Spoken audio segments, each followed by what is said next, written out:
complete.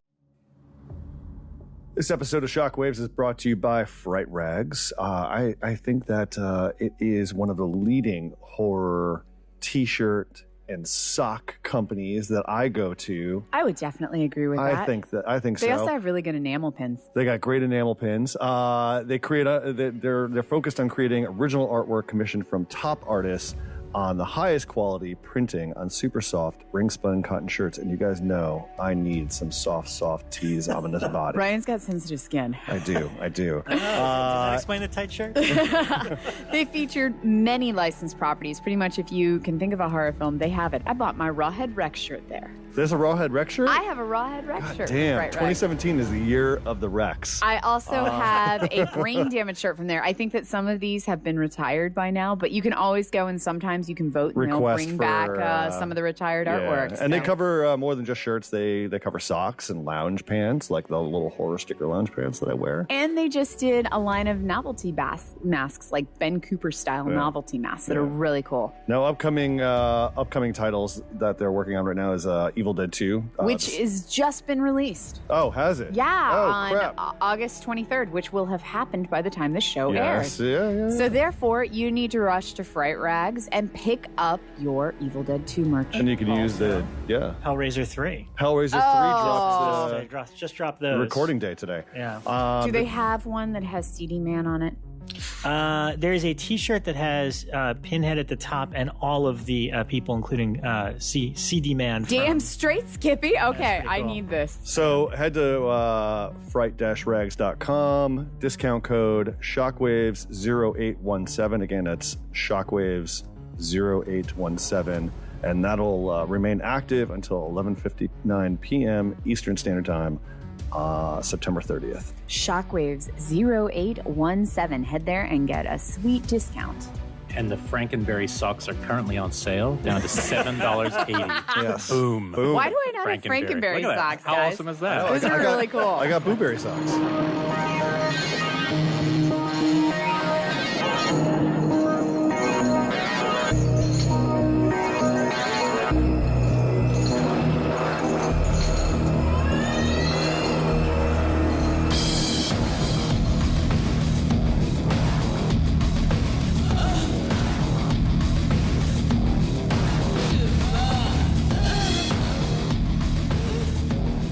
Welcome to episode 62.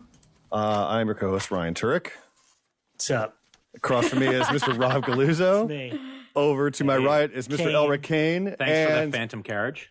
within arm's Yeah. reach, I've got Rebekah McKendry. What up? We're Right. all together The again. whole team. The whole team. Yeah. Voltron unites. Phantom Carriage supplied us with some brews tonight. Nice. Drinking it. I don't know if they knew that, but I swung by on Sunday and picked up a few things. We are drinking, well, I'm drinking a Diet Coke at the moment, but we also, We're drinking the booze. I'm a wild woman. We have the Crawling Eye and something called Broad Acres. Broad Acres, Wild Berliner Wise. They smell very appley. They're really good. Yeah. Just for you listeners out there, don't forget to swing by our social media accounts on Twitter at Shockwaves Pod, Facebook Shockwaves Podcast, and Instagram Shockwaves Podcast. Give us a follow, a like, throw some comments up on there, and be sure to swing by iTunes, and leave a review or a star rating. It'd be greatly appreciated. Yeah, and feel free to tag us. People have been already doing this, but it's fun to see people tag us when they buy or are watching films that we talked about. Like, Oh, yeah. I call him BK because I feel uncomfortable saying bloody Me C too. word on the air. Yeah, But no. hey, BK posted this great shot of the Zodiac Killer Blu-ray from last week's episode with a beer right next to it, and Nice. like his night's all sorted. I also I saw just love effects. seeing stuff like that. I have to Effects, tell yes. BK, I got a push through notification that he had tagged me in a tweet one time when I was having lunch with my mom, and she looks down and she was like, "What's that?" And I was like, "Oh, it's a note from one of my friends." And she goes, "Your friend has a very saucy name." It's like, yeah. Saucy. Name. Very salty. But I have had so many conversations on Escape from the Bronx on Twitter and Facebook this week from yeah. last episode. Oh, yeah.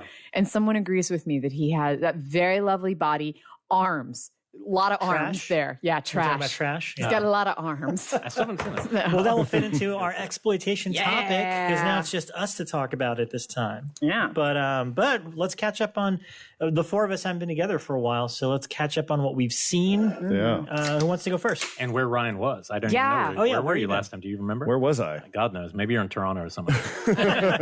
Oh, I was on set. Okay. Yeah, we were finishing up a film called Only You, directed by Jacob Estes, starring David Oyelowo and Storm Reed. I also recall a movie with Robert Downey Jr. called Only You from many, many movies. This is true. Ryan's working on that. They were on set for it again. Very, very aware of that. Almost a supernatural angle to it. He was reincarnated, I think. Yeah. But no, now that I'm That was out Chances of, Are.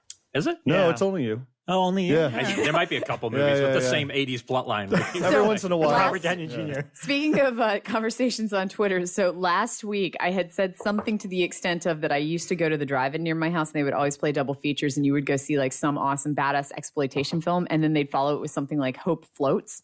Somebody messaged me on Twitter that Hope Floats is a really good movie and I should not be ragging on it. Wow. So at some Wait a minute, point, Hope Floats? yeah, with Sandra Bullock. Harry Connick Jr.? Forrest Whitaker directed, I believe. I might have seen Hope Floats and Forces of Nature as a double feature. Oh, yeah. Wow. Oh, See, man. I Holy shit. very much remember that there was some really good like kick-ass horror movie playing at the drive-in before Hope Floats. And then I tried to stay for the Hope Floats and I made it through like the first 10 minutes where she's having a conversation with her daughter about how she used to be this beauty queen and she was like the queen of corn and her daughter kept saying, "You were the cream of corn."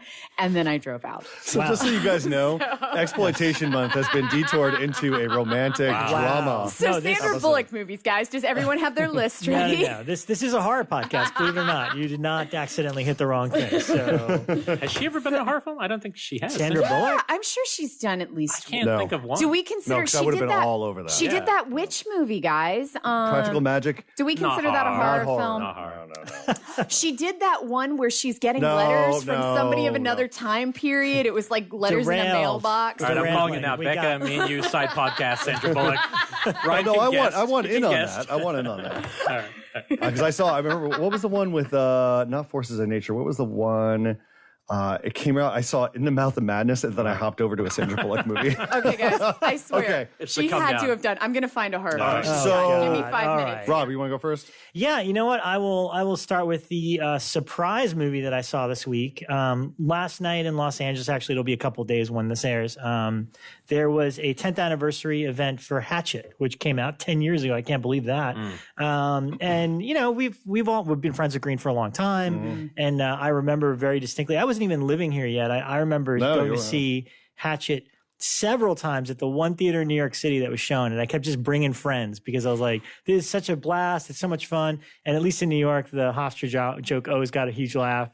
So that was always fun. Yeah. But I've always been a big fan of the first movie and I like the Yeah. subsequent ones. And I love Spiral, which was the movie he did kind of at the same time with Joel David Moore. Mm-hmm. So I'm a fan of Green. I like Green a lot. And last night was advertised as like a 10th anniversary event where all the casts from all three movies were going to be there. And I think everybody was expecting it just to be a screening of the original movie again.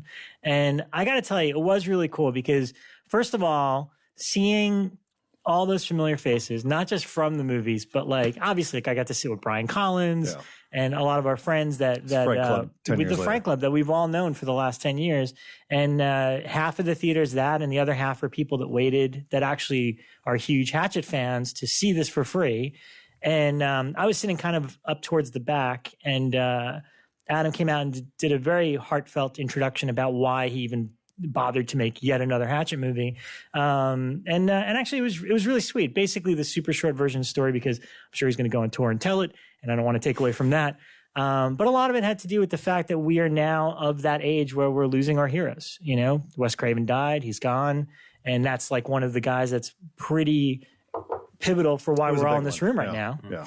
And the other one was George, which he was saying he had moderated a panel with George a few months ago at like a Rock and Shock. Mm-hmm. And that afterwards, basically, George was like, when are you going to make another one of those Hatchet movies? And he's like, I'm not doing that anymore. And he's like, why not? He's like, that's what they want, putting to the audience. He's like, that's what you're known for. You gotta embrace it, which is basically what George does. Yeah.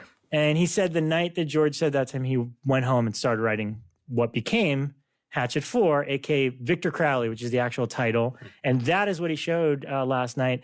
And it was really cool because when he announced it, he's like, I made this new movie and that's what I'm going to show you tonight.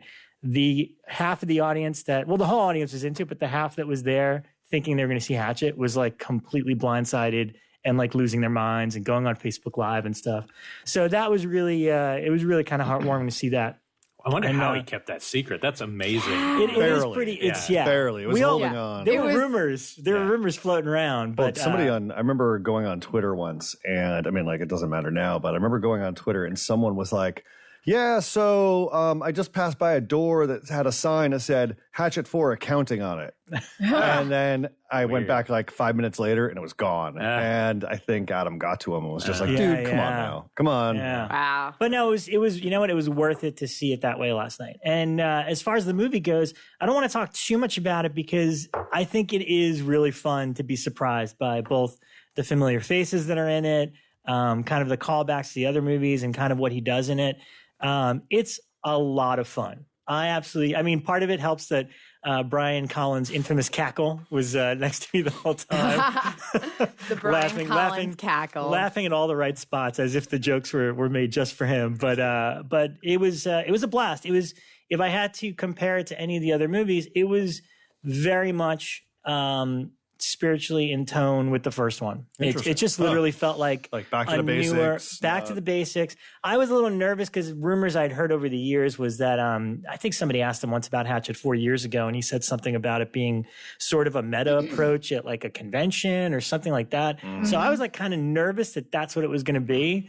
But basically when it opened in a very similar fashion to the first Hatchet, it's just like, oh, this is just going to be another movie like that.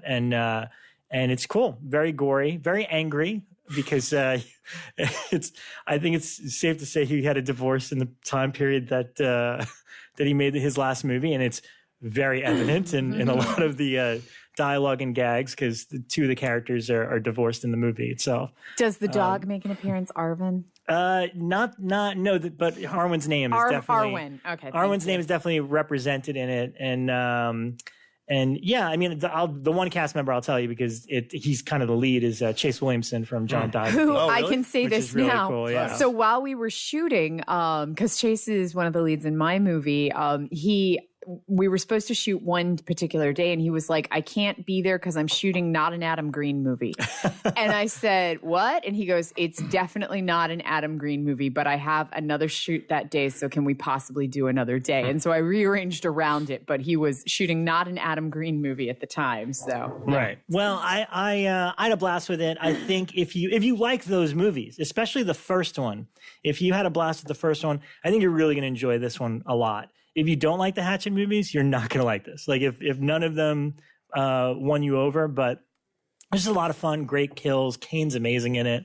Does it look like a similar budget, or does it look lower budget? You know what's funny? I assume it's lower budget, but there's some pretty ambitious shit that was done in it that was really impressive. And there's one thing specifically, but I don't want to give it away because it's such a big portion of what the main set is for the majority of the movie.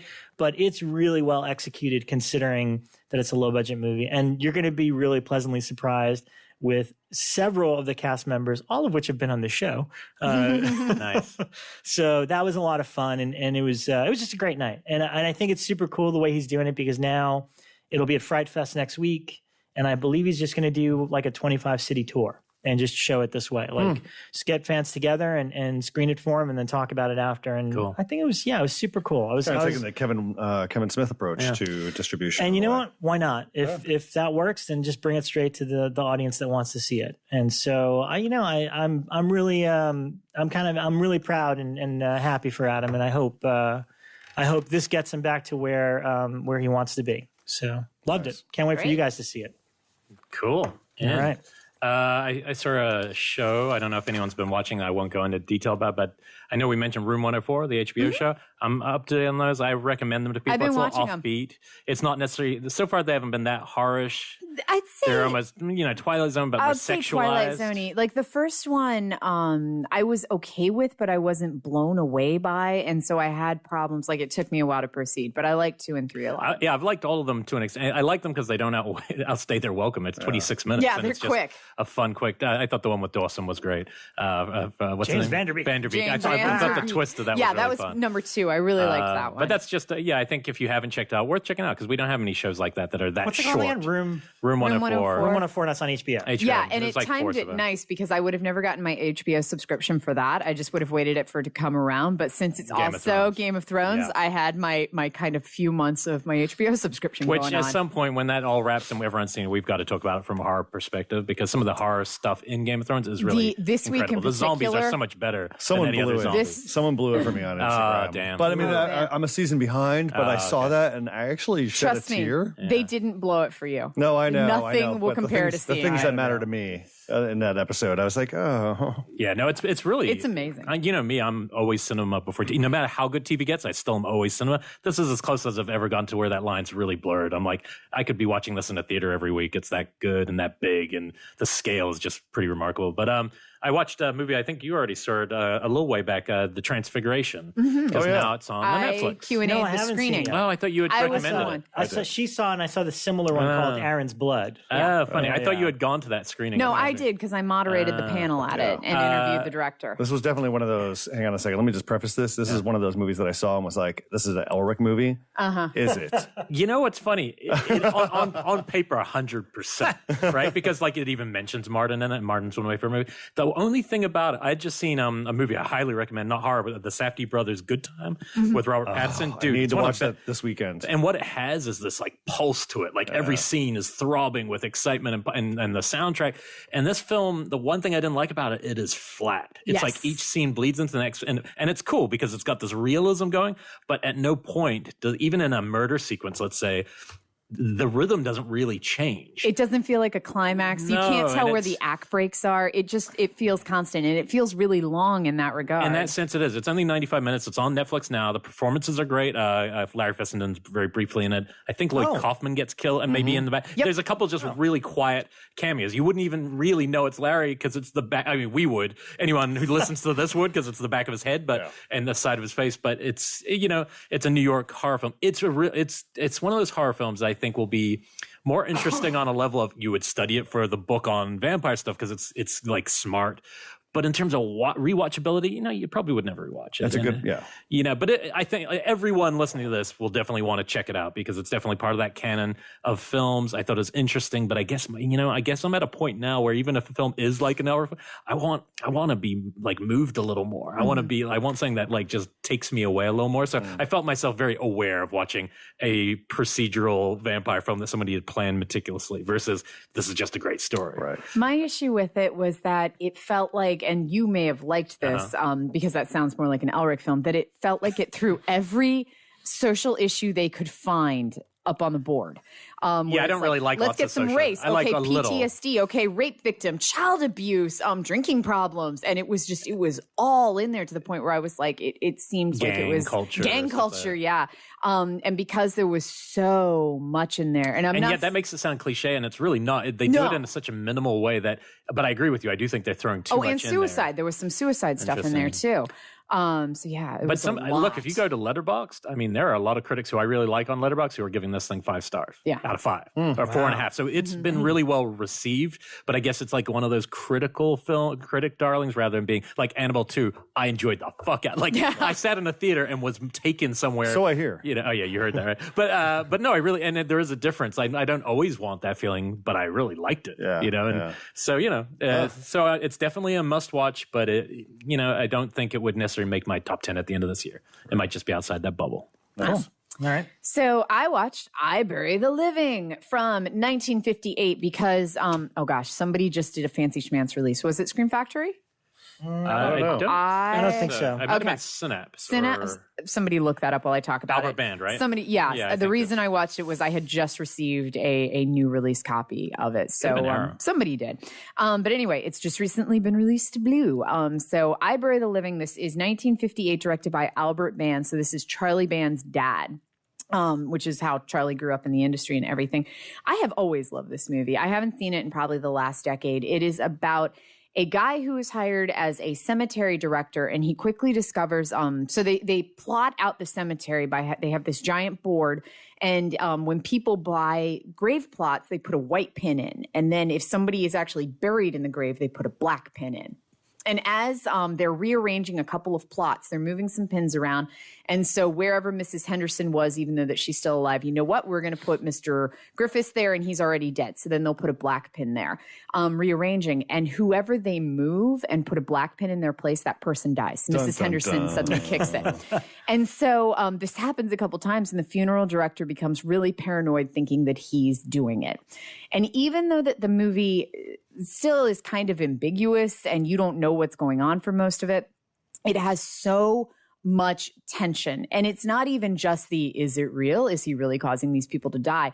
It is crafty. I mean, like the craft of filmmaking behind it. It's one of those films where I feel like it was probably made for a pittance, and it was supposed to be kind of a quick and dirty exploitation-y thing to push out to drive-ins. But man, I didn't even realize, because I'd seen this film before, but watching it now on my TV, that throughout the course of the film, the board that they're actually using to put the pins in, it gets larger.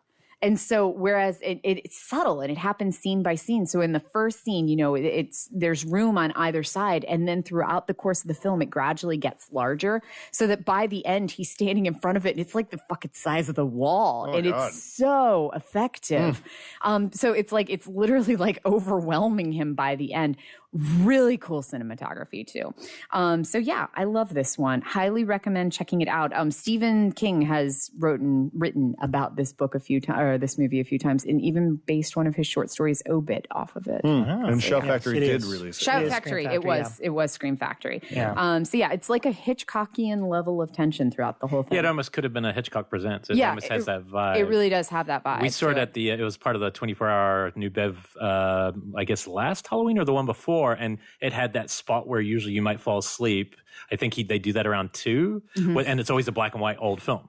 And so I was like, is that going to be the part where I'm done? And it was, everyone was totally in. It's great. It really kept it. I'd never heard of it at that point when I saw it, and I loved it. It was a really great little thriller. I Bury the Living. Yeah, this is one. I remember my parents had a VHS copy, and for like most teens, I went through my I refuse to watch anything in black and white phase. And then I eventually watched it one day, probably around age 17, and was just like, dude, this is really good. And so, yeah, I was really happy to revisit it, and it still holds up just as well as I remembered it. Nice. Cool. My selection for this week, Wheels of Terror. It's a 1991 made-for-TV movie.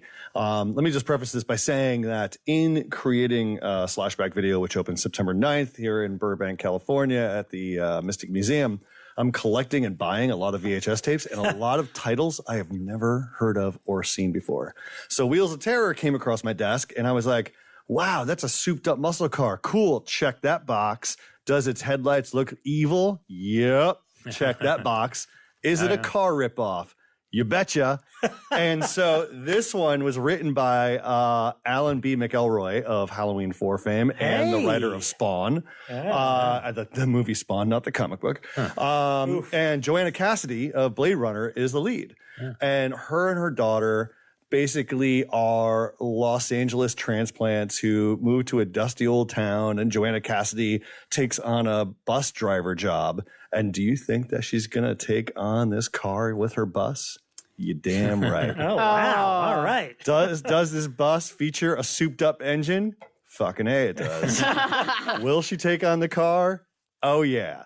So basically what happens in the film is that this car rolls into town, and basically starts preying upon little girls. It's really kind of... This is like Pet-a-Car. It is. Well, there's your exploitation movie. Pedocar. Most definitely Pedocar. It is very much a pedocar in the sense that it just rolls through town, kind of creeps up on unsuspecting little girls, and then it opens its door and then kind of rolls backwards and scoops them up. Oh, wow. And It's like that. There's a vampire movie where that was the same. Reflecting setup. Skin kind of had a little bit of that. Hashtag Pedocar. so Can we cut in an Amber Alert every time he says pedocar?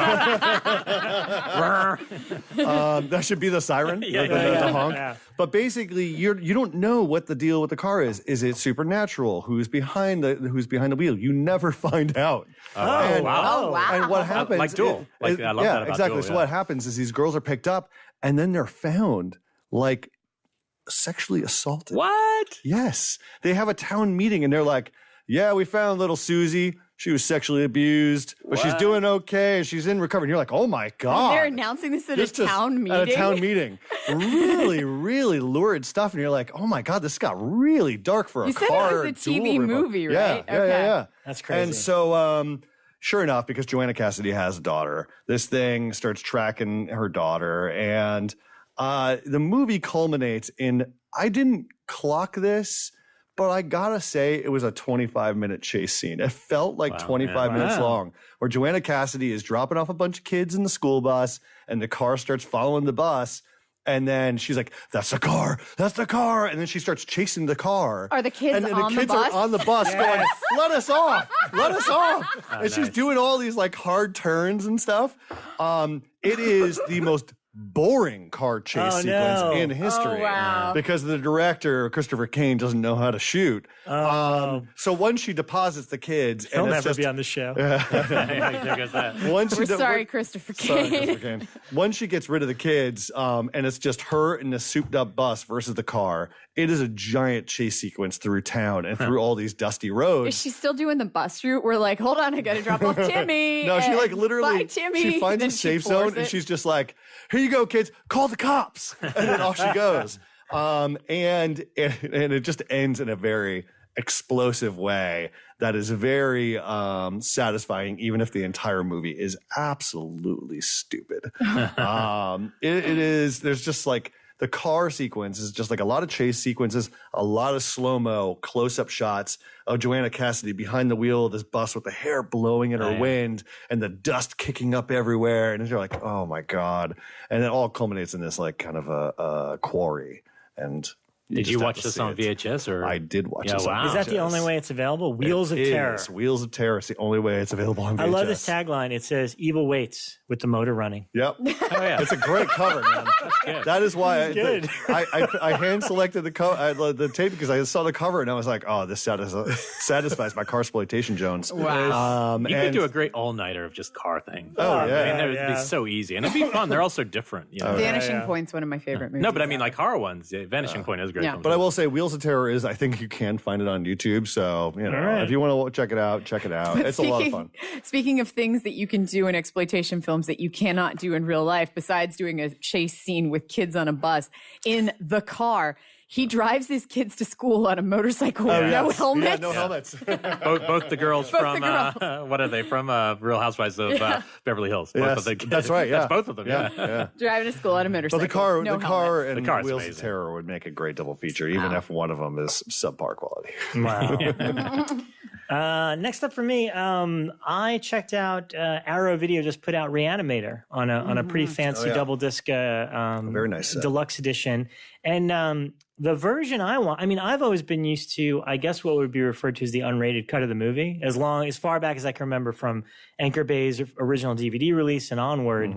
And I was never aware that there was a R-rated version that didn't have any of the gore, but had all these extra scenes in it. And so with this Arrow disc 2 has a version called Re-Animator, the integral version, which it's a digital restoration that combines the unrated version, like the hypnotism stuff. Yes, of yes, Meg and, yeah. There's all the extra scenes are in. So this is technically, I wouldn't call it a director's cut because I was actually talking about this with Jesse Merlin, who was in the Re-Animator musical, and he was saying, he's like, oh, Stewart watched it and thought it was kind of weird because it's not his version of the movie, but it is a version of RE-ANIMATOR with everything they shot because there was a ton of material in it. But that's the version I chose to watch because I was like, oh, I'm unfamiliar with this, and it's got an extra like 20 minutes or whatever. And I thought it was really cool. I thought the two main additions that I thought were really, they're not necessary, but I thought they added a lot to the movie in terms of the plot is that Dr. Hill is like a master hypnotist.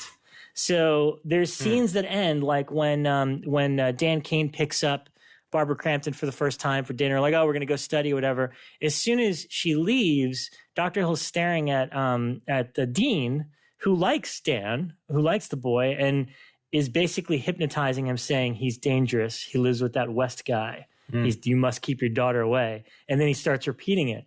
And so Dr. Hill is a much more of a manipulator because he uses hypnosis on all these characters. He does it to Barbara Crampton a few times. And it's all scenes I don't remember being in the actual movie. I remember it was like on the Image Laserdisc special features. But the hypnotism thing builds up to the fact that he can control Dean Halsey when Dean Halsey comes back from the grave. Exactly, Comes back from the dead. And the dead in general. He kind of has control over them. So I thought that was super cool, that added element. And the other cool scene that's not in it is that Herbert is addicted to a very small dosage of the reagent. That's right. Really? Like he That puts makes it, a lot of sense. There's a point where he's putting it in him, and Dan, I can't remember the character's name, but Dan Kane's character comes in. He's like, "What are you doing?" He's like, "It's a diluted version. I need it to just keep going, you know."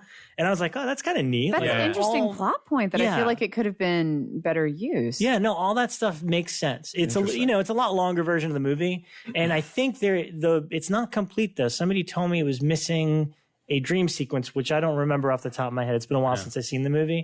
I think there's one thing missing from it, but otherwise it's the most complete version of RE-ANIMATOR out there, and it's basically a bonus feature on this new Arrow disc. That's cool. I'll have to check that out. And yeah, and I mean it's worth watching if you love the movie. Being the most complete version doesn't mean it's the definitive version. Like I said, Stewart prefers, I think, the unrated cut. That's technically his director's cut. Right. But I mean, I love that people like Arrow and Scream Factory are restoring these alternate cuts of movies for us to enjoy. Because it's a perfectly restored version of it. So super cool. Yeah, no, I mean, all the features are fantastic. So Nice. Yeah, and it's sold out now?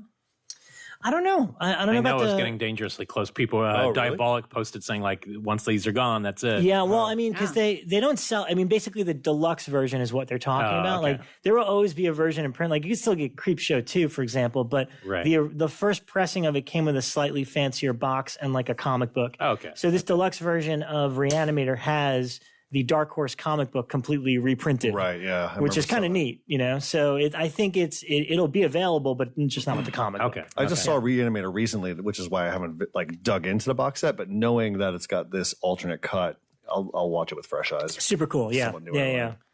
I have been nerding out on TV, so I don't have any other movies, which is rare. I'm like halfway or over halfway through Ozark, which terrific. I'm really liking. Yeah. It's where it's different from Breaking Bad is Breaking Bad has this nice progression of a normal guy who goes there. This is Ozark all right from the episode beginning. 1, it's like now you're 2 seasons into Breaking Bad, and you're like, whoa, how fast is this thing moving?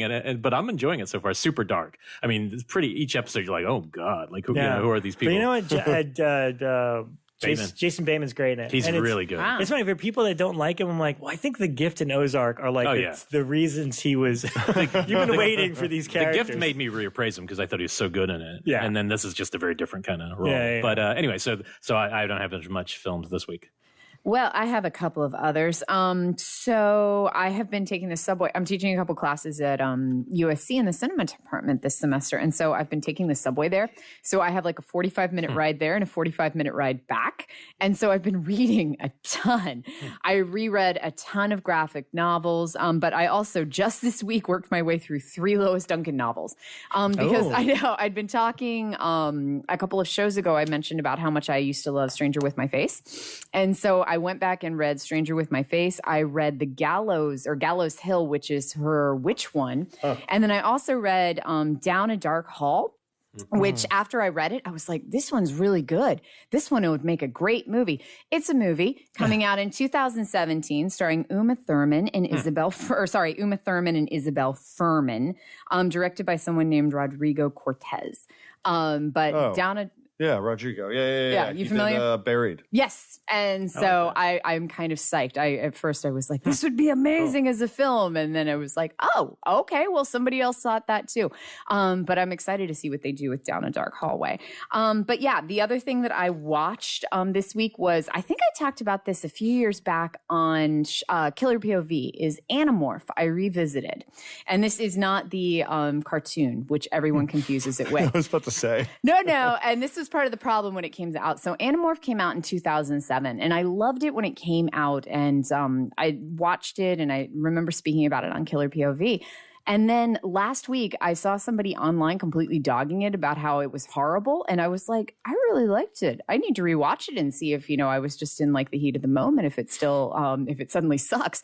And no, I still really liked it. This is 2007, directed by a person named Henry Miller. Stars Willem Dafoe and Clea Duvall. Willem Dafoe. I remember this now. And this was, it's a serial killer movie. It's like a moody little serial killer movie. And it was definitely kind of right after Seven. It feels like it was kind of, riding on the wave of Seven. And it does feel a little bit like Seven. And it's a serial killer who is obsessed with art and kind of turns his victims into art, but leaves clues inside the artwork. So you have to know a lot about like different art styles and how you look at them from various perspectives to kind of figure out what the clue is. And I always really liked this one. Everybody that I saw, I was reading critical responses at that point, and it was really mixed. Like some people were like, this is really clever. It's really gory too, really gory. And some people were like, the gore outweighs any of the actual plot. But I still found it really intriguing, some really good twists in it. And I'm always down for a good murder mystery in this one still. I still loved it. That's like one of those movies time forgot. It is. Yeah, I remember the cover so distinctly. Yeah. And the cover sucks. It's like literally Willem Dafoe's face, Clea Duvall, and a skull. Yeah. And it says nothing about the movie. Sold. But yeah, I've just always found it to be kind of clever. So I'm anxious to see what some of our listeners say about it. If you've seen it and liked it, and if I'm like the only person in the world who's like, yeah, it's a good movie. What up with all the hate? I like that Willem Dafoe. He's all right. Yeah, it's good. Never It's seen also the movie also has Debbie Harry in it for like a minute, and Mick Foley plays an antiques dealer. Oh God, nice. Yeah, Mick Foley, the wrestler. Yes. Oh God, is in it, and it doesn't even like if you don't know exactly who Mick Foley is, you wouldn't even realize it's him because he's very in it for just a second, and he literally plays an antique dealer who sells Willem Dafoe a chair, I think. Wow. And he's in it for like a hot minute. He sells him a chair? A chair. How apropos, since wrestlers throw chairs. I'm sure Did Willem Dafoe throw it? Totally intentional. Did it break it over Mick Foley's head? The chair does become a thing, so it may have gotten. I don't think it got thrown, actually. Do we have any other Animorph? How many Debbie Harry horrors can we think of? Videodrome. What's the Tales from the Dark Side? Tales from the Dark Side, the movie. Any others, you think? This got to be more. Hopefully one of you is going to tweet at us right in this silence. Well, and while we're discussing Debbie Harry horrors, I will Debbie horror Harry. Try saying that fast. Debbie Harry horrors. I will little say Debbie horrors. Little Debbie horrors. I did happen to look up some Sandra Bullock horror movies. Oh shit! So she was in The Vanishing. Do we consider that a horror film? Sure. Yeah. Sure. The remake of that. Yeah, the remake. The Net. No. Okay. Murder by Cyber Numbers. No. Just Murder by crap all over. Numbers. Okay. That's mom horror. And then it gets into the rest are mom horror. Lake House, which was the one I was remembering. Lake House is not That's a horror movie. romance That's a with romance. Keanu. I liked it. It But touched me. Isn't she getting like letters from somebody? Somebody he's, might be in deceased. the past? Yeah, but that's not hard. It's not hard. But it's a dead very dude. sweet. Okay, fine. And then Premonition, which was just kind of a not horror. hot That was the mess. very That first was- film I covered for Fangoria Are you when I serious? first started at Fango. So it's remember- hard. You No, I said to Tony, I was like, It's Tony, what do you want me to do if, with this? It's pretty much like if Lifetime wanted to make kind of an edgy thriller. Then you get Premonition. And even that, I mean, like, it's not so good. This is the most love that Sandra Bullock has ever gotten on any horror podcast ever. You know what? It's goddamn time because I was obsessed with Sandy B guys, in college. She did do Demolition Man. Yeah, So exactly. let's all in Speed. pour out a cold one for The Sandra. scariest thing she did is that sequence in there's sequences of Gravity that were really just scary. Edge of your seat entrance. absolutely. We're still talking about Sandra. But Deborah Harry was also in Body Bags. The John Carpenter one. yeah. Oh, there we go. The one with the hair extensions. That's one. That's right. Yeah, she's the his segment. partner. It's really funny though. Yeah. Okay. So what else you got, Ryan? Look at all the answers we gave people today. Animorph. So a little film called Don't Panic, came my way. Oh my gosh, this is the Mexican film that's like came the up last answer week. to Freddy. Yes, it did. The Yes. 88 Mexican film. We were going to show it at Cinefamily, or at least Blumhouse was going to be part of that, but probably not. Why would they want to pull their brand from that? But this is the 1988 Mexican horror film that was released here in the States on a now out-of-print DVD.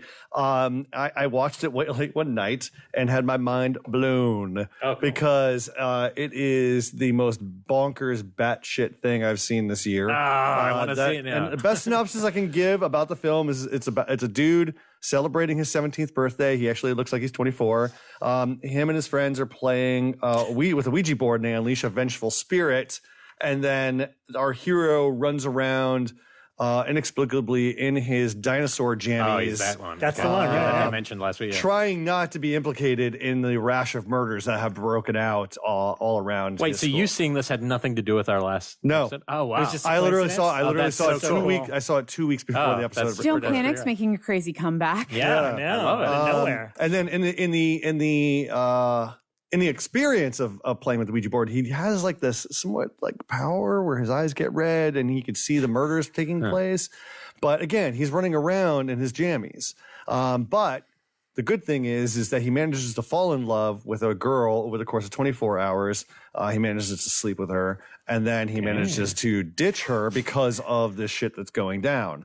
And then it just kind of gets into other crazy slasher Freddy Krueger ripoff territory. But it's like, God, it is basically a reflection of what the U.S. was putting out at the time. And it was doing so in a very kind of funhouse mirror sort of way. It wasn't exactly scary, but it's just full of like abstract ideas and thoughts. And and it's just insane. It's weird. It's a very weird, dreamy movie that doesn't have much logic. And Now, this one has been released to DVD, right? it was released to DVD at one time on like some sort of Mexican horror collection on a very racist cover, which had like a skeleton popping out of the grave with a sombrero. Oh, And I my. was just like, oh God. And that DVD is now out of print. A collector's item. Yeah. But if you're able to find Don't Panic, if you're not living in Los Angeles, I'm sure you might be able to find somewhere. But if you're able to find Don't Panic on eBay or something, do yourself a favor and just get schooled. Wait, so Just you check it out. You had found a print of this? That I you were found, gonna show? I found a copy. And as Cinefamily, yeah, there was They a were going to do a print. there is a 35. Here's the deal. There's a 35 millimeter print that exists. Okay. Friday Night Frights and us, we were going to do a collab screening at the end of September, but in recent events, I don't feel like we should be screening. Yeah, something so maybe that could happen down the road It somewhere might- else. Or it you might know? still very well happen. It just won't happen with us. Okay. So they might still show. Okay, gotcha. Okay. TBD. TBD. Yeah, we I should wanna do, see you that. should do an all-night Freddy rip-off marathon. with the Turkish Dude, one. build that, the That should- Turkish movie. That should just be an episode. Yeah, there Freddy we go. ripoffs. Fred, Well, we even if it's talked loose, about- yeah, Bad Dreams is great. We talked about doing a rip-off episode before because we wanted to talk about the Turkish Exorcist. We'll never get away. We'll never do better than the Pure Cinema with Steve Scarlatta. That was you pretty wild. did, Mm-hmm. because those rip-off titles were out of control. He had ones that but never we're going to aired. touch on them. But I do like a nightmare, all nightmare stuff. That's fun. That would be Yeah, fun. Nightmare would be fun. I'm going to wrap up with it's 3 quickie titles, and they all are related in the sense that they're all knockoff movies, and it'll also help guide us into our topic of we're going to break down specific exploitation stuff that kind of caters to us. Becca's going to get to go nuts on nunspoiltation if she wants. I do have this one. Is the time. This is the time. So, but for me, I saw 3 movies. One was Beyond the Darkness from 1979, aka Buo Omega. Buo which, Omega. Is that how you pronounce it? Buo? I guess. I'm taking a guess. But Bayua? I'm going to call it Beyond the I think Darkness. it's called a bleak look into your soul. Yeah. That's pretty cool. And this was put out by Severin Films because, of course, who else would put out something like this? Oh, man. Bless those guys for that. And it is a weird, crazy movie. To me, and maybe it's because I just watched Re-Animator, it felt a little like a Re-Animator ripoff because, even though he doesn't bring the girl back, his girlfriend dies in the beginning, but he just keeps her corpse It's around. more necrophilia. Yeah, and it's got really? this whole Yeah, necrophilic it's really thing, bleak. and he's got this weird relationship with. I thought it was a member of his family, but I guess it's not. Oh, really? Yeah, my memory was as a mom or something. But He's like a I haven't seen momish this for a while, but- character, and he's kind of got a very incestuous thing going on with her. But it's bonkers, and it kind of makes no sense. It looks amazing because Severin always restores these movies to all their glory for better or worse. It's one of the grossest movies I've ever seen. Like there's actually a moment where that older mom, whatever she is like eating like meat or something, and it's like close-ups of her mouth to the point where the lead character goes and vomits in the corner.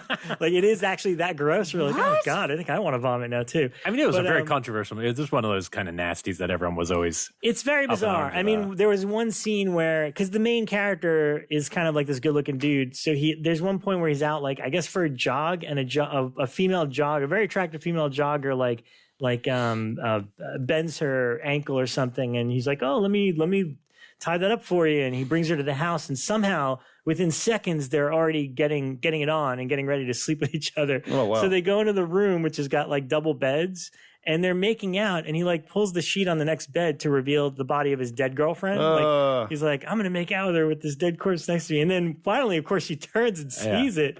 And then when he does, he just takes a bite out of her, like randomly. That's right. Yeah. And you're like, what am I watching? I have this on Blue, and You do? I've been trying to work up to watching it. Trying to work up to it. Save that one with the kid. I was going to say, No, I'm going to put her to definitely bed. not for the kid. Wait for the girlfriend to go to sleep and just move on. Great Goblin score, though. I'll give you that. I do have, well, it came with the CD. The Blu-ray comes with the yes. CD, yeah. The score is cool. great. That's the I didn't best even thing. remember that about it. Yeah. So I saw Beyond the Darkness, and in keeping with the Beyond theme, I also got Beyond the Door from 1974 from Code Red. Yeah, it's a funny movie. That one is another one that just makes zero sense to me. That's an Exorcist ripoff. And Total bonkers. not necessarily a good one, but bonkers. Like the editing choices, where the lead guy is kind of like a music producer in the beginning while the girl is dropping off, like with the kids. The kids are all dubbed in the movie, right? I think there are a couple versions, but this is the same director as The Visitor.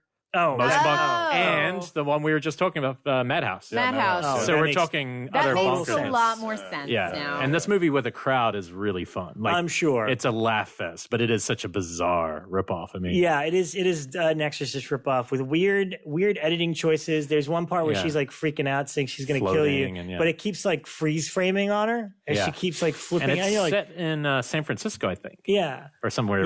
Somewhere it's one of those movies, much like we were discussing last week, where you're there's no way human beings made it. Like, it's like aliens saw The Exorcist and like, we could do that. Wait, so and that's very revealing when the same guy has made multiple films that no human could have made. Maybe there's something he's there, an guys. alien. He's the visitor. And then to wrap it up, the last ripoff I saw, Kino Lorber had a big sale a couple of weeks ago, and I picked up Jennifer from 1978, which is actually like a Carrie ripoff, except she summons snakes out of nowhere. Yeah, that's not good. What do the snakes do? Nothing. They just kind of show up and they like hiss and like attack people. You. Yeah, but it's very much, it's the same deal as Carrie, where they pick on her because she's different, and they're all bragging about sleeping with celebrities. That's a pretty funny scene. We're like, oh, how good was Warren Beatty or whatever it was. They're like actually like naming them and stuff. Like that's what the cool girls did, is they sleep with celebrities and stuff. Then of course nothing's changed. Pretty much. They play a prank on her and she loses it and brings snakes out. Wow. It's pretty wild. Not good though. But if you want to keep with the ripoff theme, I would suggest that. Nice. Jennifer. Well, let me keep on going with the not good theme. So there was a weird experiment that I was going to play recently, which was I was just going to select a year and then watch a lot of films that came out within that year. Like everything that I chose, next movie to watch would be within that year. So Ciara and I sat down. We were like, let's do 1994. Ooh. And so we were like, okay, let's like go through the films in 1994. And I go, you know what I haven't seen in forever? Robert Heinlein's The Puppet Masters. Oh. So this is the movie with Donald Sutherland. Oh, yeah. Now in 94, I was in film school and I saw it opening night and I remember going, wow, this has got a little bit of charm to it. It's kind of exciting and fun and sci-fi and horror. No, the movie's bad. It doesn't hold up at all. I don't remember thinking it was good. Oh, I thought it was cool, man. I thought it was like one of those little gems. I was like, oh, everybody needs to see The Puppet Masters. How about a new show called Podcast to a Young Ryan? Yeah. And it's just you talking to your younger self, giving advice on his day. I'd just be like, fuck you, older Turek. But this movie, if you guys didn't know, it's about an alien takeover of a small town and the government officials that try to stop it. It came out during when X-Files was popular and on the rise. And it had a body snatcher It was vibe. it's a body snatcher. It almost felt like in the world because of Sutherland being. Don't quote me on this, but I think the Heinlein story came out before Invasion of the Body Snatchers. But basically, they're not like so much. They basically duplicate your body. They are these kind of like space stingrays that have long tentacles and they attach themselves to your back and then they stick a little thing into your brain. And I remember that. Yeah. Sutherland is in it. Sutherland obviously being an invasion of body snatchers. You know, it's really weird. The logic of the aliens is a little wonky because, you know, you've got these pod people kind of walking around with like the giant stingrays attached to their back. I can't imagine that feels good with clothing on. Yeah. But it was just, it's a very weird movie. And you can see all the studio notes that they were shoving down the director's throat. Eric Thal and Julie Warner star, and they're just like, the chemistry is so weird. There's a moment where she finds him after having been attacked, like been taken over by an alien and they removed it from him. And she walks into a shower and there he is like sobbing on the shower floor and he's crying. And then he's like kind of crawling along the tile. Oh no, I miss it. I miss it so much. And she comes running in with her clothes on, gets into the shower and she picks him up like a baby. And then he's like, oh, I can still feel it inside me. And she's like, come to me. And then they start making out. And then she's like, no, this is a bad idea. And then she gives him a little baby hug. Very weird fucking movie. That was anticlimactic. I was hoping for more there. No, I know. But it starts strong. I mean, like, in the first 5 minutes, this town gets taken over and government officials are on the scene and they're already fighting aliens in a crazy chase sequence. And then it just kind of flatlines. Yeah. Reminds me of Phantoms from that sort of. It's that era, you know? It's definitely that era where it's like studio just throwing a ton of money at what they think is going to work with this Tommy knockers. X-File thing. Tommy knockers, that was that. And then I want to also just kind of throw a little nod to Night Trap, which just hit the PlayStation, which just hit the video game scene again. This was a video game that came out in the Dana Plato one? The Dana Plato one. Holy shit. It came out in 1992, and it was basically like a movie. It's a movie. It's cinema. It's all live action. But you in the game play basically someone who is in this control center monitoring all these like kind of security monitors. And you're in communication with Dana Plato, who is a secret agent that has infiltrated a slumber party of teenage girls. And there are all these home invaders I think they're called augurs. And they're just dudes dressed in black with hooks and claws and stuff like that. And basically, you just need to like watch security monitor to security monitor. And in each one, there's some vignette happening. There's dialogue occurring. There's characters interacting. There's like the beginning, you have the mom and dad who come in with Andres Jones from Nightmare 4. Yeah. And they're like, hey, so when you guys have a party tonight, play it safe, da-da-da-da. We'll be at the neighbor's house. And then you can click over to monitor 3. The girls are already arriving and you're getting to meet all the characters. Or you could click back to monitor 2 and you can see the parents leaving the house. And what you're supposed to do is go from monitor to monitor, watch the home invaders and try to trap these guys. And it's just like through a series of quick button mashing and then you trap them. But halfway through the game, you need to listen to the dialogue to change the code to trap these guys. So a character will go, Bekah, let's change the security code to blue. And you're like, fuck, how do I change the security code to blue so I can trap these guys? And if you miss it, then you fuck up and you die.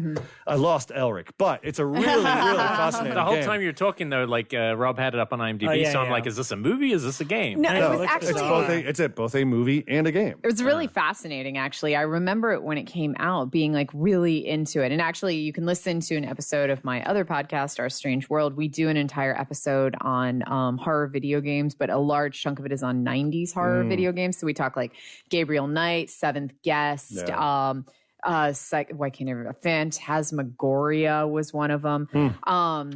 But yeah, so that one, I remember really liking that game. It came under fire from a lot of parent groups. Yeah, I found an article that says Sega's most shameful, sick, and disgusting video game. Which is so tame. It's so tame. Like really nothing happens. Rapey, it is.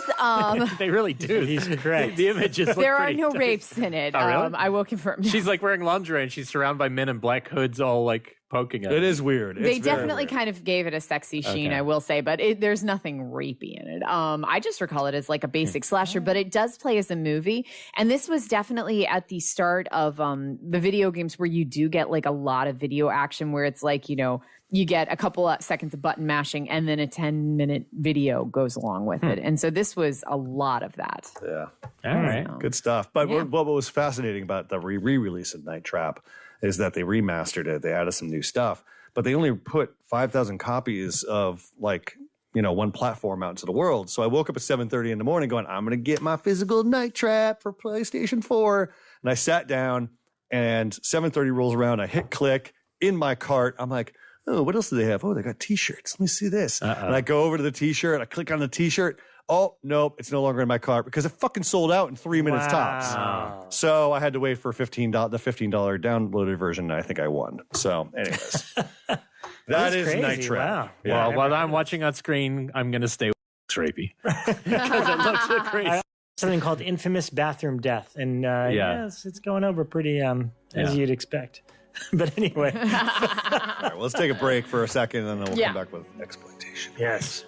Just a reminder, this episode is brought to you by Fright Rags. Right now, we're offering a discount code of Shockwaves0817, Shockwaves0817, which is good through midnight Eastern time. End of September. End of September. September 30th. Yeah. And you can use that code and you can get a discount on some incredible horror merch. They have pants, they have shirts, they have amazing cereal socks if you need Amazing cereal socks. Frankenberry socks. They have like If you're Mad a Ball serial socks. killer, wear the cereal socks. No, they have all types of crazy stuff. Amazing enamel pins. And just this week, they are releasing the Evil Dead 2 stuff.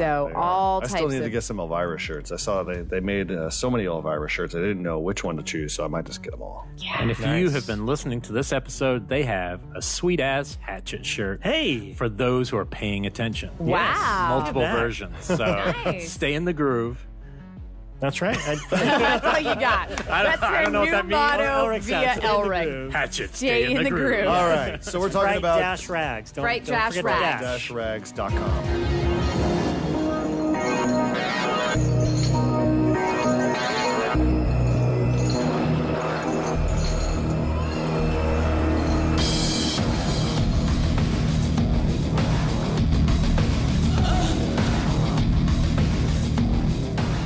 All right, this month has been Exploitation Month here at Shockwaves. We kicked it off with some shark exploitation. Yeah. And then it carried through to the Day of the Woman episode. And Which today was is all ploitation. All Exploitation. All and cards are on the basically, table. the homework was to select 5 subgenres of exploitation, choose one title that we like from that category, and just kind of riff on it. Yeah. And Probably no one followed the rules, but No, we didn't. No, I totally followed the rules. So I although have a got list 4. of Sandra Bullock films. All right. Well, Well, why don't we start with asking everyone, like, just more generally, do you have a favorite, like, actual go-to category when it comes to exploitation films that you almost will always watch that kind? Like, we all talk about you liking nunspoiltation, whether it's true or not, it's become a thing. It has become a thing, but what's I'm interested, I have to qualify the terms will always go to, because I love studying nunsploitation films and the patterns and how they break the formula or do different things depending on where the film is originating from. But that said, it's never like, it's a Saturday night at 8 p.m. I think I'll watch Flavia the Heretic. Like, those never dawn on me. So, yeah. Funny, it's because I thought that's exactly how I went. I'm pretty sure every listener thinks that's exactly what Bekah That's would when be. I watch Yeah. Escape from. I mean, I'm still watching exploitation films during those time. It's just nunsploitation films tend to be really heavy. They tend to be really torture heavy. They tend to have a lot of kind of more of even I'll say rapey overtones to them. Some of them do. Stop using that word. So it's, those aren't exactly ones that they fascinate me as films, and they're ones that I'm really fascinated in studying and learning from. But I would never just be like, I'm bored, let's throw on. Yeah. But I did include one on my list today, so that I probably would throw on. Well, 'cause let's it start is with kind you. of What fun. was your first subgenre of exploitation, and what's the title that you think Okay. best fits So, your taste? I went with sexploitation. Okay. Which is a very broad. I mean, like, we still. Coming in hot. Yeah, coming in hot here. Yeah. And I debated because I wanted to include some that I think are kind of quintessential titles. So even though that they're not necessarily horror, I thought about doing Felicity, which is an Ozploitation. I thought about including Bad Girls Go to Hell or some of the Doris Wishman stuff, which if you haven't seen, you need to check out Doris Wishman. She one of the few female filmmakers who actually like survived in exploitation for such a long time, like literally decades. But I ended up going back to the origins, some of the earliest exploitation. Dwayne Esper's Sex Madness, aka Human Wreckage, aka The Story That Must Be Told from 1938. Wow. Just because these films, these are what they called hygiene films, somewhat. The hygiene films, he has some other ones like How to Take a Bath that get a little bit more into kind of the hygiene films like Mom and Dad, where they were supposed to be educational. So this one gets into kind of these alarmist films. Like he also made Reefer Madness and Marijuana with an H, which were these films that were supposed to be educating you on the dangers of using it. And just like Reefer Madness, this one is considerably over the top. In Reefer Madness, he takes like one puff and goes like completely psychotic. In Sex Madness, it's about this girl who wins a beauty pageant in her small town. She moves to New York City and decides to become a showgirl. Ends up on the casting couch, has sex with a foreigner, gets syphilis. Rick, what are you doing with that bottle? Nothing. She's put the bottle back. She has sex, gets syphilis, then is forced to undergo what they call a long, painstaking process to get rid of the syphilis. And then, oh no, now she can't marry her sweetheart Wendell because she has syphilis. So damn right she can. Wendell's smarter than that. Wendell knows the drill. So much syphilis. I know, so much syphilis there. It's a syphilis tsunami, as they would say on the West Hollywood billboards. There's actually a scene where, and I don't include this film seriously. I include it as like if you're having a party with people or if you find these films hilarious like I do, you cannot miss Sex Madness. There's actually a scene where she's talking with some of the other burlesque dancers, many of whom are lesbians because they portray that as being like this wild and loose lifestyle. And then some of them are like, oh, well, I got Sif. You got Sif. We all got Sif here. Welcome to New York City. Everybody got Sif. And then she gets it from sleeping with this guy on a casting couch. Wow. And, the lessons learned. So yeah, this is kind of your early days of exploitation when there were all of these different censorship codes in place, but the quickest way to get around them and actually show like some weird stuff like Mom and Dad has nudity in it and things like that was to say it's educational and it's educating the public. So yeah, early days of exploitation. And it was in its way, I'm sure. Yes. There's one I was excited about at one point called Cinderella 2000. It's directed by Al Adamson, big horror, kind of the tier that lives somewhere below Herschel Gordon Lewis, if that's a place you're comfortable with watching. It is not a good movie. I spent years trying to track it down, and the friendly store is like, oh, it's so clunky. But it's kind of cool sci-fi porn, like Emmanuel in Space kind of thing, you know? Yeah. So, it's better. At least it has that going for it. But there's some weird ones where that crosses over exploitation. It goes between sexploitation, but then it's also the borders on the rape revenge. Like they call her One Eye. And Thriller would cut to sequences of really just porn in, spliced in amongst an actual drama. Which was a little unusual. In the 60s, that was a whole subgenre of the exploitation world where they started out calling roughies. And then I'd also heard them punch me, fuck me, kill me films, which is far more. I thought that was a recent game. Like, No.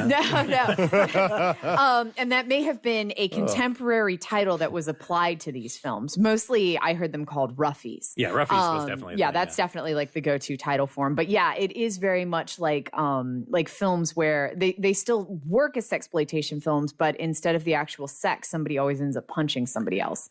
So you'll have like weird foreplay and then it'll get violent. Let's just say a really good entry point for all this topic, especially for today, is called American Grindhouse by our friend Elijah Such Trenner. a good book. Because, movie. Sorry, that's a movie. Well, it's. I don't think if you've seen a lot of stuff, I don't think it's quite as good. I think it's such a great primer for like a foothold into that world. And he's got interviews with people who aren't here anymore, like Ray Dennis Steckler and stuff, who are just, it's phenomenal on that level. And it will give you clips of it because he has a section on the roughies. And I remember that when you said that word, it's like, I remember that in that documentary. So, if you're looking for a good kind of thing to watch with this episode. Sure. And I don't if you can multitask. I'd also recommend Not Quite Hollywood, although that's specifically considered exploitation, but they really do run the gamut of every sort of type of exploitation that was made in Australia. So that's kind of And it's funny how these things are called like exploitation when really it's mostly Americans going to Australia to exploit Australia. So you wouldn't even know some of them are Australian movies. Sometimes it's just passing it off as an American or a British film. It's interesting. And there's a whole bunch of books I would recommend as well, like Sleazywood Express, The Sleaze Merchants is really good. There's one called Grindhouse for Adults Only that's really good. So yeah, there's a bunch of them. So yeah, that is my. Anybody else have a sexploitation inclusion? I do not have one, but I do have an. Do you, Rob? That's kind of it's kind of my main thing. Sexploitation? Kind of. Oh shit! That's your jam. I never knew that. No, well, this is weird, and it requires. Well, how come together when you're into sex, when it's Rob? just me and you? You've never talked about this. I was on your couch. I'm not watching those movies with you, Elric. What, Damn. are you kidding? No. Italian ripoffs, Please, maybe. But everybody, wear protection. Rob is about to hit us with some sexploitation. All right, holy let's hit shit! it. No, Get your I mean syphilis on. this requires. No, I feel unfortunately this requires. For some reason, Bekah could talk about it with no problem. Yeah. I feel like it requires some explanation on my point before. Rebekah could drop vocab like roughies and Japanese pinky porn. And I have some Japanese pinky porn. I'm going to talk about it in about 5 minutes. Which is course good you do. because I'm going into Pink Cinema, which you can lead into. I will get there in a second. And basically, I mean, the only way I want to preface this, because there's no way I cannot come off sounding kind of weird talking about this stuff, is when I worked at Amoeba for a couple of years, and I was in charge of both the horror, but primarily the cult section.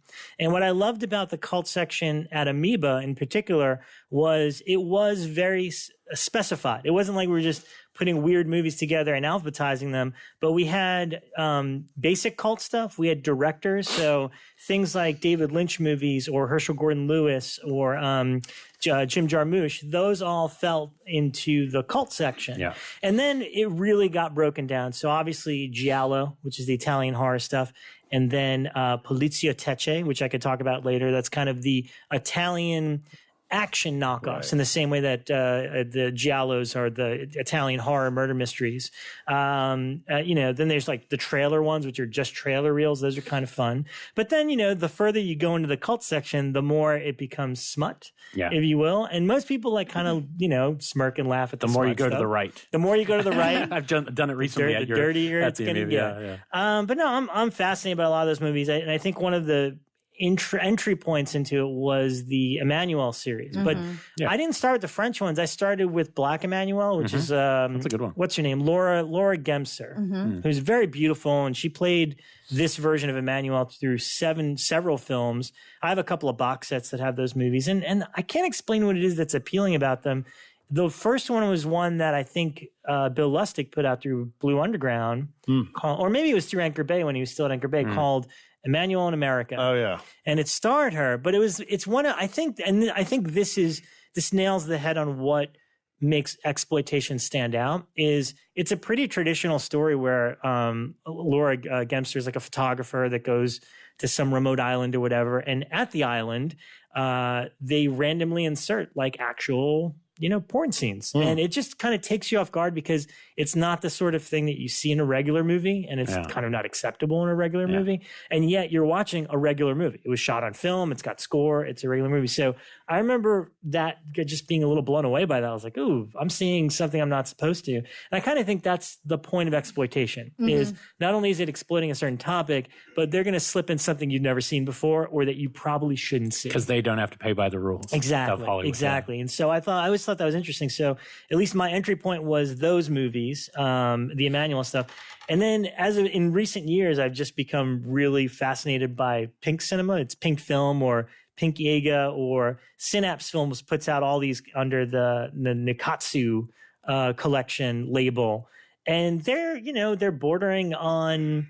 The thing I like about them is they're just what are they bordering on? Finish your sentence. They're bordering on adult material, Ryan. Yes. Okay. But it's I'm just fascinated because it's like it's the Japanese that have perfected. They got this formula. It's all shot in 35 millimeter. They do not exceed 60 to 70 minutes. Like they stay really short, and they have sex scenes either simulated or maybe they're real. You can't tell because they're usually blurred anyway. Yeah. They're like 3 or 4 per the hour. So like every 15 minutes they will slip one in.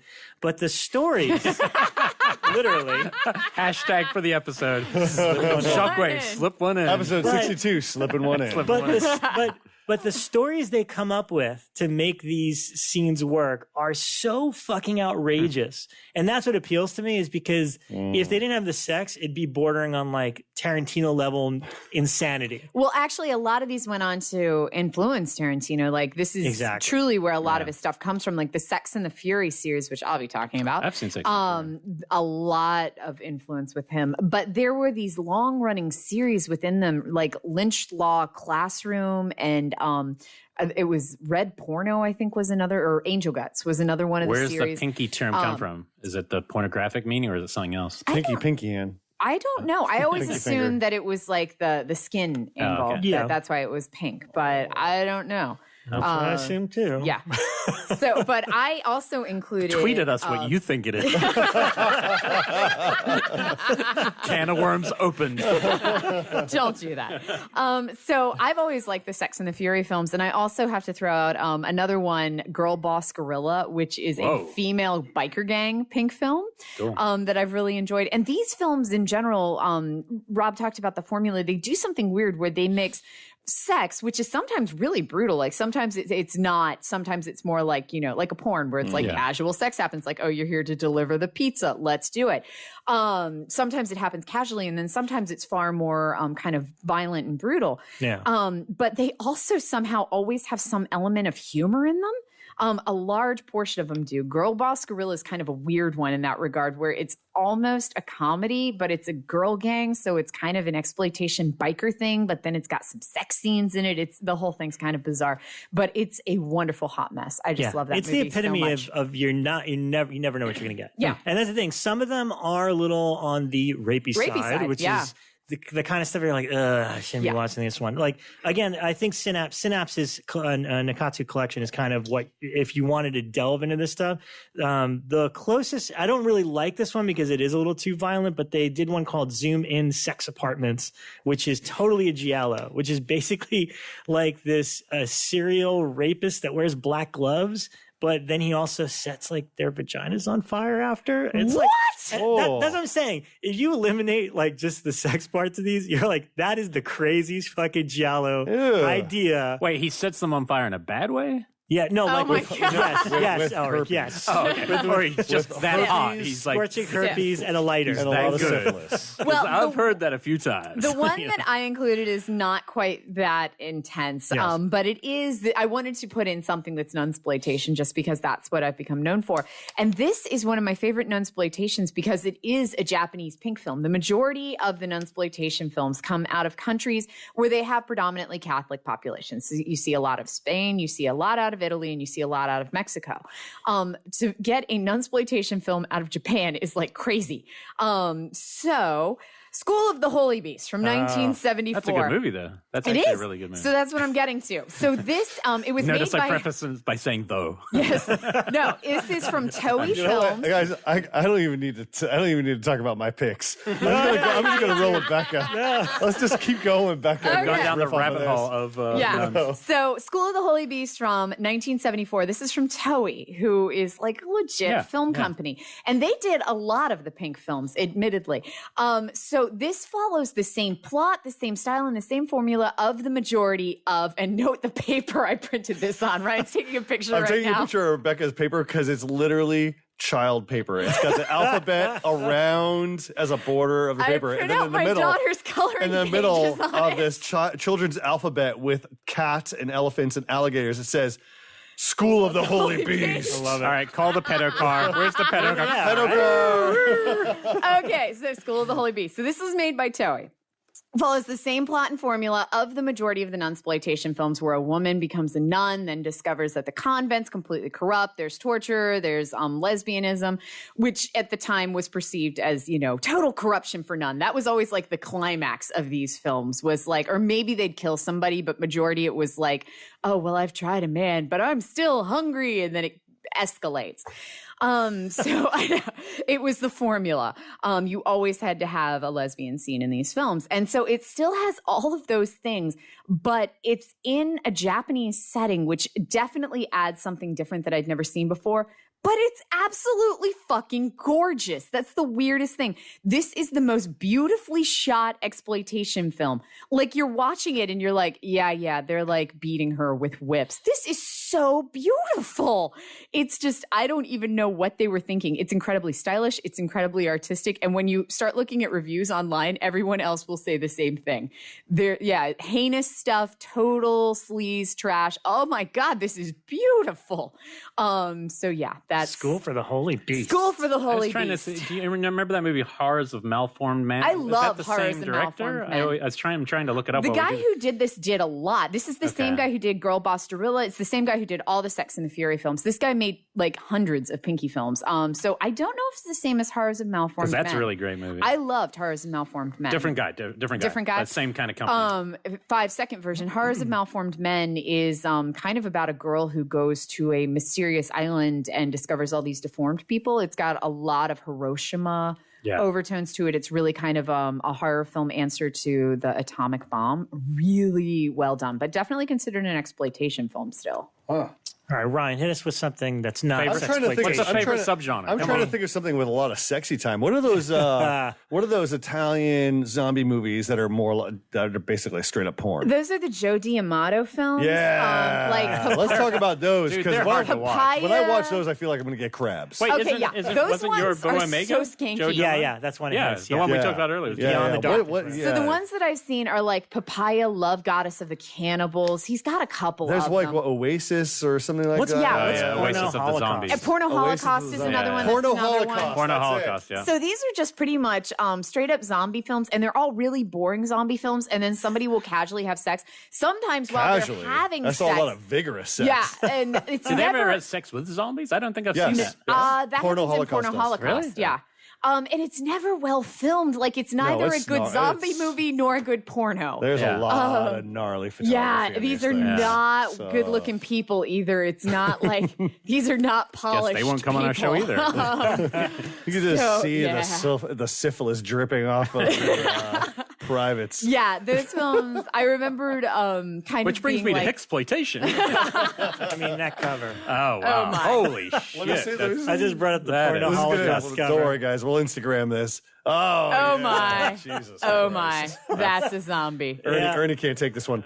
You ask about my favorite exploitation, and it's a fine balance between canuck-sploitation and car-sploitation. Hey, at the top of mine, easily with the bullets, canuck-sploitation. Canuck-sploitation, because yeah. it's like a bag of I don't know what I'm going to get, but Exactly. all of it's kind of fun And it bonkers all and feels not very gross. genuine and Yeah, sincere, yeah. and it's done with an element of craft. Like, it's not just a bunch of hacks just trying to do a slasher movie or not emulate it. They in a don't slasher feel as movie. much like they were just made for a drive-in circuit. They feel Right. a little bigger ambition, but with no one watching. But also- so so somehow these it are goes all off. the Canadian horror movies Those that are like came in like the early Curtains 80s. Tax and Shelter. Terror Train Oh, and yeah, There are Prom Night. so many. Technically, Ilsa is also a Canuck one. Happy Birthday to Me, Shivers, Death Dream. Oh, wow. Yeah. There's so many that I love from wow. that period. Yeah. But But I mean, like I said, I love the sincerity. I love the craft. I love how regional they feel.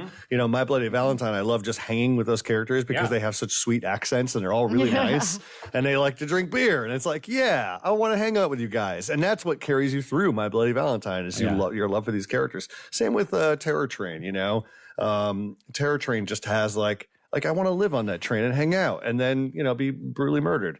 You're gonna need or a hang out with mask. David Copperfield. Or hang out with David Copperfield. Curtains, cool. curtains is, Yeah, is curtains. curtains to me is very atmospheric, and it feels like it's it's like Well, these one big half of it is. Yeah. Yeah. No, very Less the theater parts, but it's true. Like you could remake just the ice skating scene and make a whole movie around that Yeah. because that's a good-looking horror Oh, yeah. icon. And then on the flip side, car-sploitation, one of my favorite. I mean, I talked about Wheels of Terror in this episode. That was a newbie to this subgenre, but my reigning favorite is the car. The 77 amazing. James Brolin movie. Maximum Overdrive, baby. Yeah, Maximum Overdrive. The car just has like a lot of just great moments of menace, and the car design rocks, and James Brolin's rad, and it's just like, again, small town being preyed upon by an unknown force. Right. And it's basically Jaws on land. Yeah, I was going to say, it's totally a Jaws knockoff with a car. And Futurama it was wise enough to rip it off at one point when Bender turned into the car.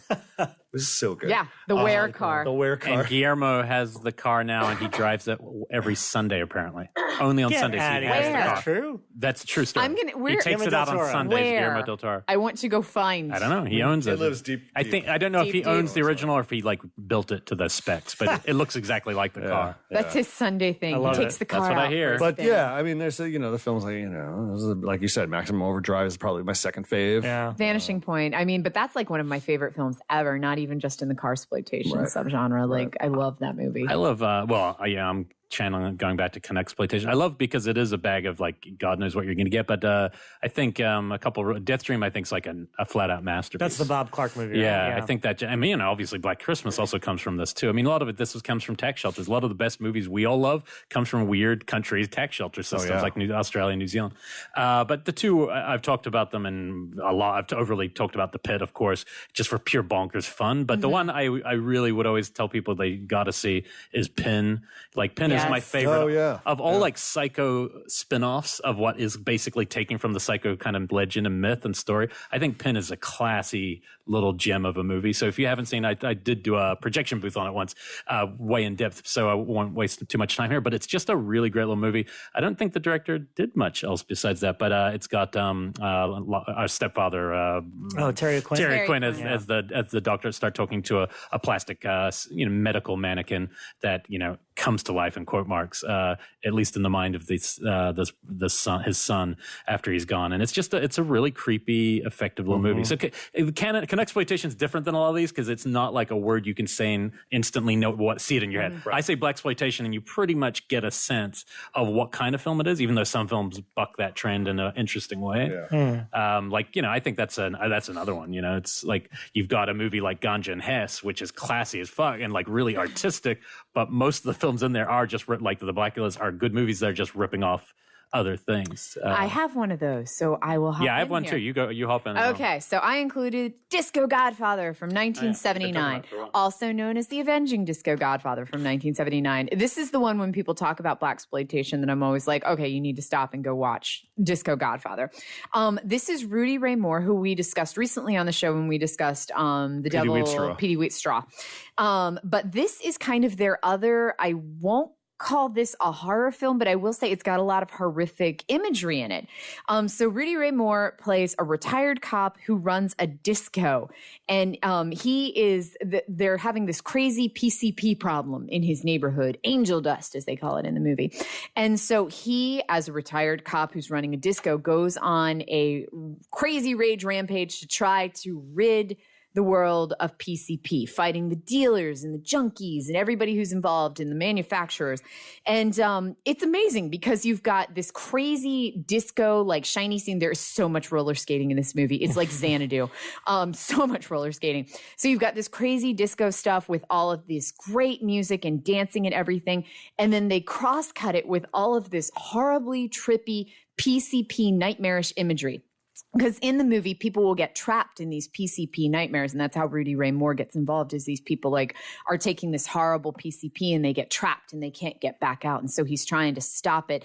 He's trying to attack the whack is his phrase in the movie, and so you're getting this like crazy, trippy, like surrealist imagery intermixed with a lot of disco. And he says the phrase "put your weight on it, put your weight on it," which repeatedly. And I think that means like you're supposed to dance because I'm not hip enough to get this. He says it at the disco, like put your weight on it, but then it comes to also seem to recognize him putting his weight on the criminal activity. I say in the most unhip way possible. So White Bekah. Put your weight on it. Put your weight on it. Excuse me, sir. Could you please put your weight on it? Please put your weight onto this. It's also Keith David's first film, which is pretty fun. Hey. So yeah, he's really quick. He's in the disco ago. But yeah, you definitely watch it. You go, hey, that was Keith David. That's cool. As we circle out of blaxploitation, I just want to throw a title as we go to Rob.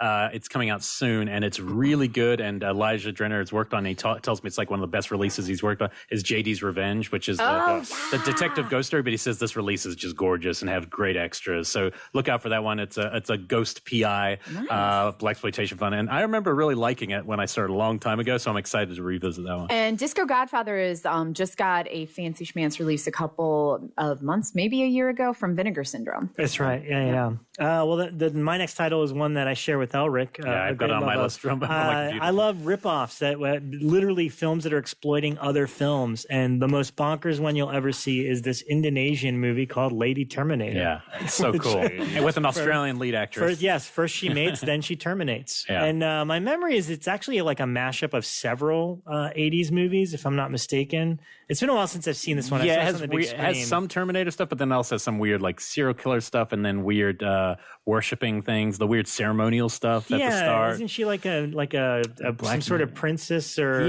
some sort of totally weird like a lot of stuff flung against a wall. It is, but it's fun. Yeah, that's the thing. It is fun, and it's just kind of crazy, and you can't believe that people made this thing. Yeah, you really can't. It's so bizarre. But Lady Terminator, that's my next one. Nice. I threw in just because Italian cannibal movies fascinate me, and even though I can't just go, hey, Porno Holocaust. I know. Porno Holocaust. Yeah, this one does not have penetration, but it has John Saxon. It's called Cannibal Apocalypse. Yeah, it's kind of like a post-Vietnam PTSD allegory about a bunch of war vets that come back from the war, and then they've got cannibalistic tendencies, like a virus. And while I don't remember a lot about it, I remember it stuck with me because there is like some sort of weird John Saxon maybe having an affair with a neighbor. It could be completely wrong, but I just remember just like being a movie like called Cannibal Apocalypse definitely sets itself apart from Cannibal Ferox, Cannibal Holocaust by just being on home soil. It's actually set in America. So it's just about these war vets that come home, bringing with them something from overseas. It's a weird little movie. I would just recommend checking it out at least once. It's, it carries all the benchmarks of all those cannibal movies. Very violent, very strange logic. But you get John Saxon. So check it out. Nice. And the soundtrack's available from Death Waltz Records. So that is pretty correct. darn good. Yeah. Let's see. Not lastly, but basically the king of exploitation, in my opinion, would be Roger Corman. And several years back, Shout Factory did a whole series of before there was a Scream Factory. They did a whole series of Roger Corman cult classics. Oh yeah. And I was very fortunate that I got to work on a lot of these, and that was kind of the first time I saw a lot of these films. So I'm going to recommend a trio just because they all kind of fit together, and it's a lot of the same people that worked on them. Hence, I worked on all three discs simultaneously, and that's Galaxy of Terror, Forbidden World, and Battle Beyond the Stars. Oh, this is called Space-sploitation. Pretty much, yes. Called that. Yeah.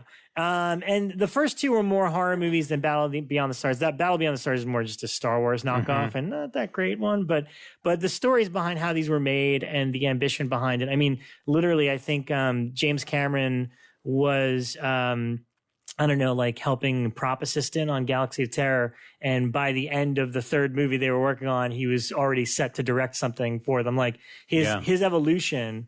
And, the story that I always remember is I think it was on Forbidden World. He just kept telling everybody that he was working, is like, why aren't you trying to make a movie as good as Alien?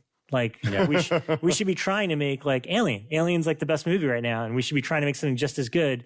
And nobody understood how passionate his vision. Nobody it's just a little movie, blah, blah, blah. And that's why it's ironic that he just went to go do Aliens. Because why aren't we making a movie like Alien? Fuck it, I'm going to go and make Aliens. And I think Corman did see it, right? Corman went in there late one night and saw what he was doing. It was like, oh shit, this guy actually. And I think one of the things he got was he went to McDonald's and just got the Big Mac kind of thing. Well, they needed to decorate the inside of a spaceship, and they had no money. And so at that time, McDonald's served styrofoam things things. Yeah. So he went and bought like 100 burgers just so he can get the styrofoam cups, and he put them all up, and that is the set in Galaxy of Terror. It's all cool. McDonald's. No one lean against the set. It's going to make sounds. Yeah. But then I think Corman was like, this kid's on another level if he's thinking to go to McDonald's and making me a set that looks like an actual spaceship now. Huh. So, That's awesome. I have a Corman film as well, so I'll jump in.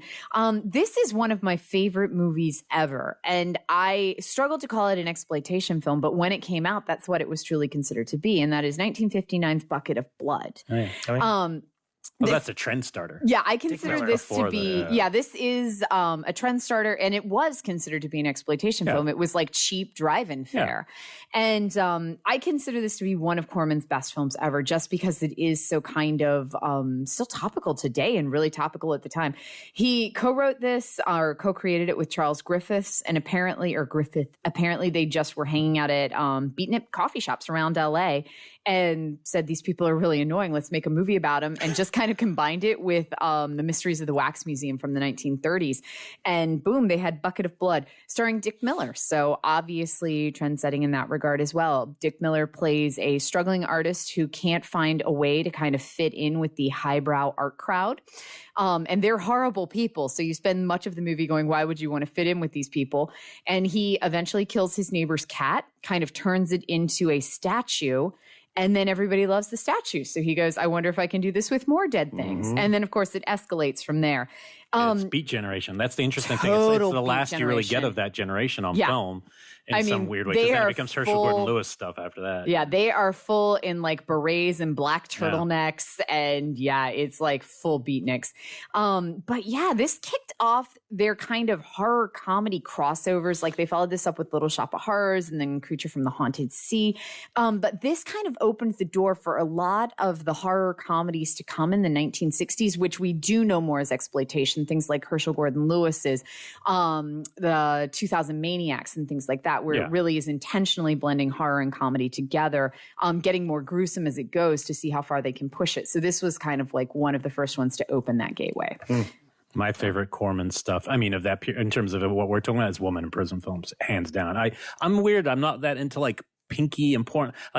Porn is porn to me, whereas with movies I don't necessarily like enjoy watching that weird crossover because it maybe takes me out or something. But Woman in Prison, I still like to look at people who are gorgeous, like Pam Grier in prison movies, and I just think the Jack Hill films that he made, Big Dollhouse and Big Birdcage, are just dynamite. Elric just wants to see his protagonist in chains or behind bars. Well, but usually they're tough. Usually the girls in these movies are the ones kicking the ass. The wardens are the ones who get their comeuppance. I will say, like, there's nothing sexy about a lot of these films because they are so kind of brutal and tough at the same time. Yeah, and Sid Haig's in all of them with them. They're a lot of fun. So if you need to see them, I highly recommend those. Now, have you ever seen Temptation Island?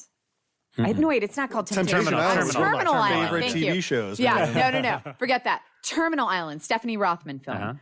I love that one. It's about an island where they put criminals. Is Tom Selleck in it? I think he is actually. Now that I'm remembering, yeah, I don't he think may I've seen be. It, but I think I've heard of it. I remember really liking. I was shown that in a film class in grad school, and it was one of those things where you're like, "Why is he watching this?" Or "Why are we watching this?" And I really liked that one. So, but I have one more title. For my last one, I wanted to go with something that people may not have heard of that isn't as well known as something as like Bucket of Blood. So I went with The Plumber. From 1979, which I know Elric's heard of because we've had conversations about this. Yeah. Legit mainstream director. Yeah. Peter Weir, who goes on to direct amazing stuff. And The Plumber's pretty amazing, too. Picnic at Hang Rock. Yeah. Cars That Ate Paris. Like, he has a lot of really good stuff. So this one, I'll say it's not like 100% horror. I'll call it more tense the whole time. It is about a woman and her husband, and they're both, I think he's a professor and she is like a graduate researcher. And they both portray them as being kind of like highbrow academics. And they are in an apartment and they have a plumbing problem, something busts. And so they call this plumber. And the guy shows up and he's like, oh, this is a big mess. I'm going to have to like really rip some things out to fix this. And he starts fixing it. And so for days, this guy is just hanging around. And her husband is off working, so she's home with him the majority of the time that he's there. And she becomes really paranoid. Like, she swears he's watching her and he's looking at her. And then she thinks that things are going missing, like he's taking things of hers. And in the meantime, you don't know if this guy is actually doing sinister stuff because he is kind of like, well, this is wrong now. Now I have to fix this. And you don't know if he's actually like got really sinister motives, if there is something wrong with the plumbing, or if he's just a shitty plumber and it takes him a really long time to fix this stuff. He himself seems to be kind of just bumbling and oafish, but at the same time, you can't tell if that's like him playing coy and actually having sinister motives about it. That's just Australians. Yeah, that's just Australians in That's general. how they all come off. You never know. It is, in the majority of the film, and this should not make it sound boring in any way, is just the plumber and the woman in the apartment. And somehow it is so tense. And I mean, the way that Peter Weir crafts the ambiguity of what's going on and not knowing, and is it in her head or is it actually happening? It's ingenious. And this film got rather disregarded. It didn't get much of a release over here. It still hasn't had much of a release over here. So yeah, it's one, if you were just looking for just a really tight, tense little film, I highly recommend Peter Weir's 1979, The Plumber. If you're a big catsploitation film, Catsploitation. after my soaring love of Night of a Thousand Cats, then let me just point you to a little film by Ted V. Meekles called The Corpse Grinders. Oh, because I'd forgotten. man. It's an awful little movie, but I'd forgotten that it also has the cats eating people because they get a taste for them because they're feeding them. I find that gross. Every time I see the trailers when I'm in a nasty. theater. Yeah. I saw it in theaters once at some like all-nighter, and I remember just going, oh, this is a nasty film. But, you know, if you like your catsploitation, I can't stop you. Catsploitation. I'm giving you a new one. I'm just going to throw out movies to remind you. This is my favorite of all exploitation ripoff movies ever. The reason I'm bringing it up again, I won't go into details, Rituals, because it's getting the big Blu-ray release finally after much harassment of Code Red. And this is the Hal Holbrook Deliverance ripoff. yeah. This is one of my favorite movies. I just love this movie. So I think it's coming out soonish. I'm not sure if they ever announced a date, but I've seen the cover art and everything. So look to Scorpion for that, because that's also canuck-sploitation because it was made up there. But it's a really great movie. Wow. All right, that sounds great. Yeah, I mean, the last thing I wanted to mention basically was, and it kind of ties into the Corman titles that I started to recommend, is it's funny when a film becomes so successful that then you have a whole subgenre of exploitation based on it. And Steven Scarlatta, our friend who produced Jodorowsky's Dune and co-wrote Beyond the Gates, he wrote an article for Blumhouse.com all on Alien ripoffs.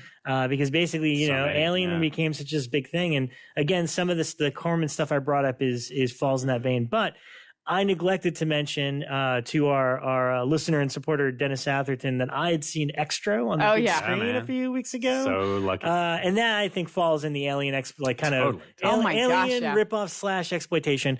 I got to tell you, a New Bev crowd at midnight, no one knew it hit them. Like, because usually they always ask, like, how many people have seen this? Phil Blankenship hosted it, so he's like, this is gross and slimy, and you are in for it. Just wait. And sure enough, it was. And but it just reminded me of those type of films. And there's a couple. I mean, obviously, I mentioned Forbidden World before.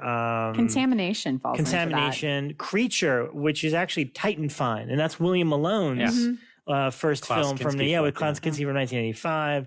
Scarlatta picked Captain EO from the Michael Jackson. Oh wow, is that an Alien ripoff? I remember that as a kids film and a Disney ride. Well, because Angelica Houston looks like a Geiger creature. Oh yeah, you're right. So yeah. And I mean, wasn't this not directed?